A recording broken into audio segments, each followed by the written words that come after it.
নমস্কাৰ সকলোলৈ। আজি আমি আহিছোঁ ঢলাৰ ছয়খোৱা কেঁচা খাটিয়াললৈ। ইয়াত প্ৰতি বছৰৰ ডিচেম্বৰ মাহৰ দ্বিতীয়টো দেওবাৰত বাবু পূজা বুলি এভাগি পূজা হয়। আমি এবাৰ প্ৰথম আহিছোঁ, আহি খুব ভাল লাগিল। ইয়াত কিমান যে মানুহ হৈছে, মই কেমেৰাত দেখাব পৰা নাই কিমান মানুহ হৈছে, কিন্তু বহুত মানুহ হৈছে। কোনো এখন থানত এনেদৰে মানুহ হোৱা আগতে মই কেতিয়াও দেখা নাছিলোঁ। সকলোৰে কিবা বিশ্বাস আৰু আস্থা আছে কাৰণে চাগে ইয়াত ইমান মানুহ হৈছে। ইয়াৰ বিষয়ে কিবা ঐতিহ্য বা কিবা যদি পৌৰাণিক কিবা কথা আছে মই নাজানো, কিবা ইতিহাস আছে যদিও কোনোবাই যদি জানে জনাবচোন।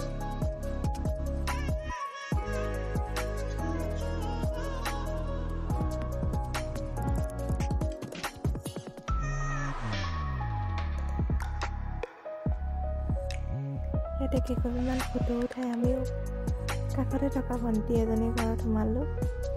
তাতে অলপ সময় জিৰণি ল'লোঁ। সিহঁতৰ বাৰীত থকা আমালৈ শাক পাত অলপ দি পঠালে। ভাল লাগিল সকলোকে লগ পাই। তাৰপিছতে আমি ভূপেন হাজৰিকা সেতু চাবলৈ আহিলোঁ।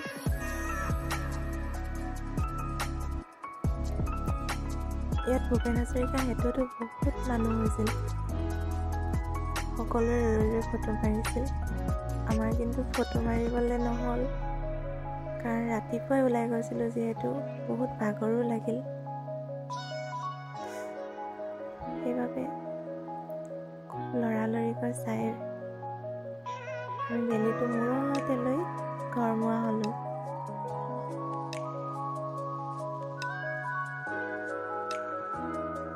আহি আমি মাখুম খাওঁতাইতে এসাঁজ তৃপ্তিৰে খালোঁ।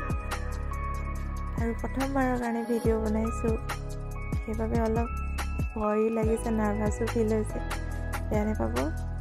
Bye bye.